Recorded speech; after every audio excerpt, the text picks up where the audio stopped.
Le village de papy changea ma vie. Il y a des étés qu'on oublie vite, et d'autres qu'on n'oublie jamais. Cet été-là, j'étais juste un ado de 13 ans, collé à son téléphone, accro aux jeux vidéo et allergique aux moustiques. Je pensais que partir au village, c'était une punition. Pas de Wi-Fi, pas d'amis, pas de pizza. Mais je ne savais pas encore que j'allais vivre le plus grand voyage de ma vie, sans prendre l'avion. Ce voyage, c'était vers mes origines. Vers un homme. Vers la nature. Et vers moi-même. Bienvenue dans mon histoire. L'histoire d'un garçon et de son grand-père, au village. Tout a commencé par un long trajet. Très long. La voiture roulait sur des routes cabossées, les vitres ouvertes à cause de la chaleur. Le vent portait l'odeur de la terre rouge et des feux de bois au loin. Ma mère m'avait laissé au garage routier avec 2 sacs, un petit pour mes vêtements et un grand pour les cadeaux destinés à la famille. Elle m'a dit : « Profite bien de ton grand-père. Il t'aime plus que tu ne crois. » Je lui ai répondu sans trop y croire.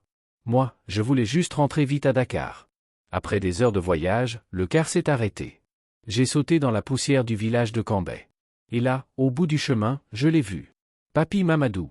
Debout, fier, avec son boubou blanc et son sourire tranquille. « Adam. Mon petit-fils. T'es devenu un homme ou quoi ?» Il m'a serré fort. J'ai senti dans son étreinte quelque chose d'immense, un amour discret, profond, enraciné. La cour de la maison sentait la fumée de bois, les mangues mûres, et le souvenir. Tout était simple, une case ronde, une cuisine à ciel ouvert, un arbre énorme au centre, comme un gardien silencieux. J'avais l'impression d'être arrivé dans un monde figé hors du temps. Et ce monde allait m'apprendre à respirer. Premier matin. 5h15, le coq m'a hurlé dans les oreilles. J'ai voulu me recoucher. Mais papy est entré dans ma chambre avec une calebasse d'eau. Debout, soldat de la terre. Ici, on ne rate pas le lever du soleil. Il m'a entraîné dehors. Le ciel était encore gris. On entendait les oiseaux, des chants doux, des bruits de marmites et de seaux. J'ai marché pieds nus. La rosée trempait mes orteils. Et j'ai vu le soleil se lever derrière les collines. Une lumière dorée, paisible.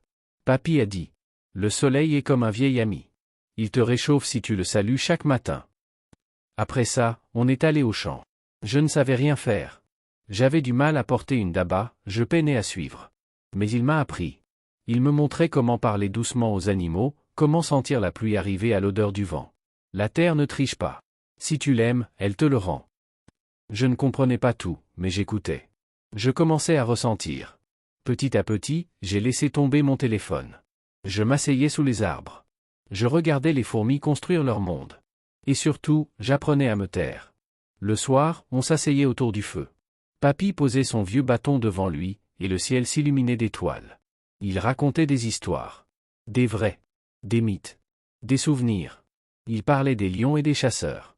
Des femmes qui guérissent par les plantes. Tu sais, Adam, chaque étoile est l'âme d'un ancêtre qui te regarde. Mais un soir, il m'a raconté sa vie. Comment il a refusé un poste dans la capitale. Comment il a choisi de rester pour s'occuper de la terre de ses parents. Ils m'ont traité de fou. Moi, j'ai juste voulu être libre. Et pour moi, la liberté, c'est la simplicité. J'ai vu dans ses yeux des blessures, mais aussi une paix immense. Il n'a pas eu beaucoup d'argent. Mais il avait tout ce qui compte, la dignité, la foi, la famille. Ce soir-là, je l'ai regardé comme un héros. Pas un super-héros. Un vrai. Un homme debout. La saison sèche touchait à sa fin.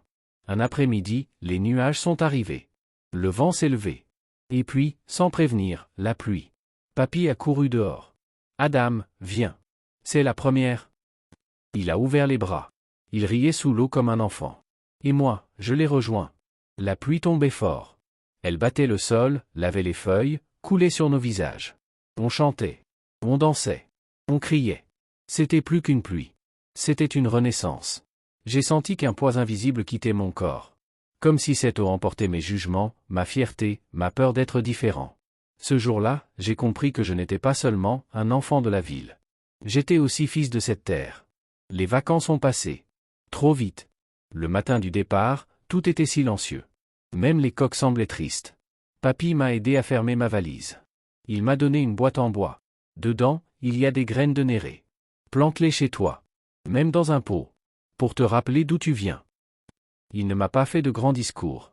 Il a juste posé sa main sur mon épaule. Tu n'as pas besoin de vivre ici, mais n'oublie jamais ce que tu as appris ici.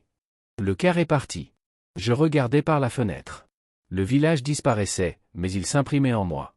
Depuis ce jour, je porte ce village dans mon cœur. Chaque matin, quand je respire profondément, je revois le lever du soleil à Cambrai. Chaque fois que je doute, je me rappelle la voix de papy. La terre, c'est ce qui t'ancre. Cet été-là, je n'ai pas juste passé des vacances. J'ai reçu un héritage. Un trésor de sagesse. Une boussole. Si vous avez un grand-parent, écoutez-le. Filmez-le. Apprenez. Car parfois, une seule phrase d'un vieil homme vaut plus que 1000 livres. Merci d'avoir écouté mon histoire. Abonnez-vous. Laissez un like si ça vous a touché. Et dites-moi, quelle est votre plus belle leçon de village?